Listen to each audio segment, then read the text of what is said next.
Hi everyone, it's Desiree, and today we're going to be doing a little bit of die cutting, a little bit of colored pencils, and just having some fun combining these two elements together. The products that I'll be using are the Grateful Gatherings by Honeybee Stamps. It's a beautiful stamp set, beautiful fonts, beautiful images. And then also the Apple Barrel Lovely Layers die sets. I'm very much enjoying their layering dies because they kind of take, the whole base and then you just keep adding to that base on top of each other. So it really does work. It's less confusing. That's what I want to say. All right, first let's create our background. We're going to be making a slimline today. And I'm using tumbled glass and broken china for the sky. And whenever I use tumbled glass on white cardstock for my sky, I do not want a perfect impression.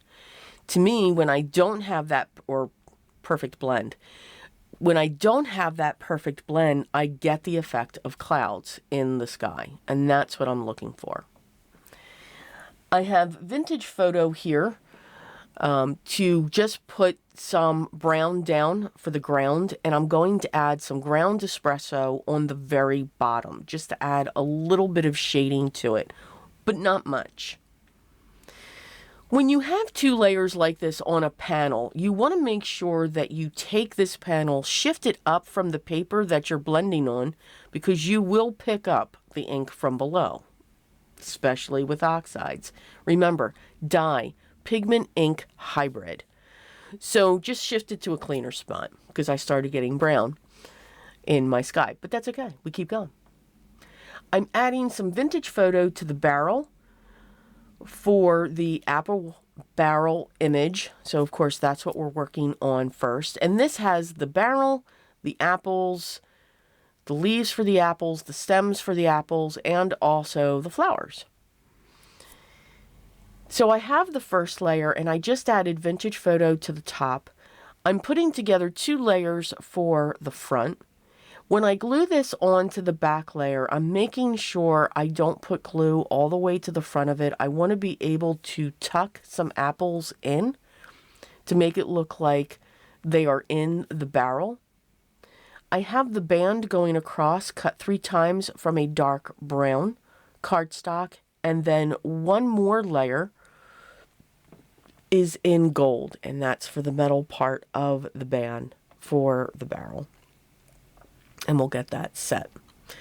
That's how we put the barrel together.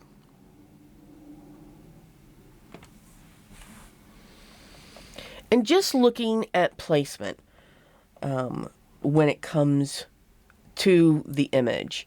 Now, I did stamp all of the images from the stamp set. I wasn't quite sure which one I was going to use. If I was going to be able to use all of them, only one of them, was not sure at that time. I die cut my apples in a light red and a darker red. And I added Vintage Photo around the edges of those as well. And then these are the leaves. You get 2 different sizes of the leaves. And I'll be using the smaller ones for the apples. And I'll be using both sizes for the flower. And here we're just going to add the leaves and our stems to the apple, and the stems go in 2 different directions, so you can just have fun creating these. Now, what's also great when it comes to these images is when you go to the website, you've got the picture that's colorized, so that will help.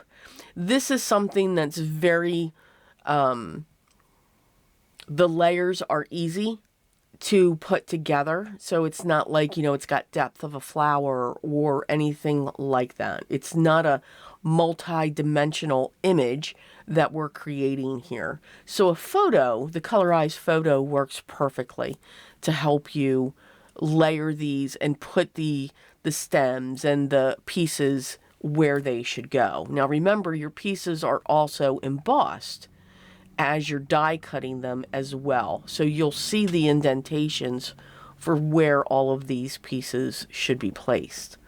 But again, it's forgiving. It does not have to be exact. It's not an exact science, and it doesn't have to be. But what's nice is when they do have a more intricate die that has a lot of layers, they do provide a layering guide that is very easy to follow. So you can see I have some apples in the barrel, and I have some spare apples off to the side. What I have left is just adding some leaves to the back of the flowers to get them ready once we're ready to put our card together. My Slimline is measuring 4 by 9. I do like to make a larger size Slimline. I believe cards should have a lot of real estate. More and more, I am finding myself going to a 5 by 7 card, going to a 6 by 6, or even a 7 by 7. Don't get me wrong, I love the standard A2 size. I'm not saying it's a bad size. I'm just saying there are times where I want more real estate. I love the 8.5 by 3.5 size Slimline. But if I give myself that half an inch, I'm just adding a little more so I can have a little bit more fun. So I do lend to the 4 by 9 size in most cases. Now I've pulled out my colored pencils, and we are going to add color to these two images. And these are the two images that I'm going to use for this card. The paper that I am using for when I use my colored pencils is the Strathmore Mixed Media Heavyweight cardstock. It's a 6 by 8 inch pad. It is perfect, and it comes in many colors. It comes in white, black, toned tan, toned gray, and toned blue. I love the toned colors. I usually lean towards those colors, but here I wanted to use the white. What I'm going to do now is just turn on some music. There is no way that I can get all the way through this color. I'm sure I could, but it would be on tangents and have nothing to do with what I'm doing here. Some may enjoy that, others will not. I'm just going to put on some soft music. You can sit back. I do show all of the coloring of both of these images. So guys, sit back, enjoy, and I will catch you once we are done.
And there we go.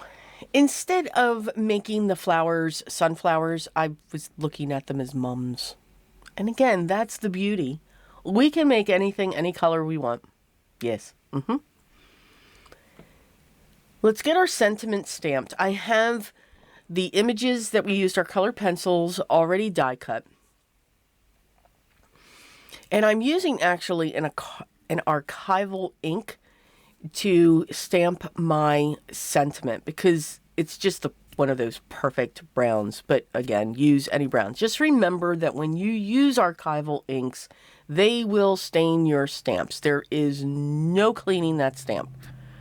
All right, it'll take on that color instantaneously, but I'm okay with that.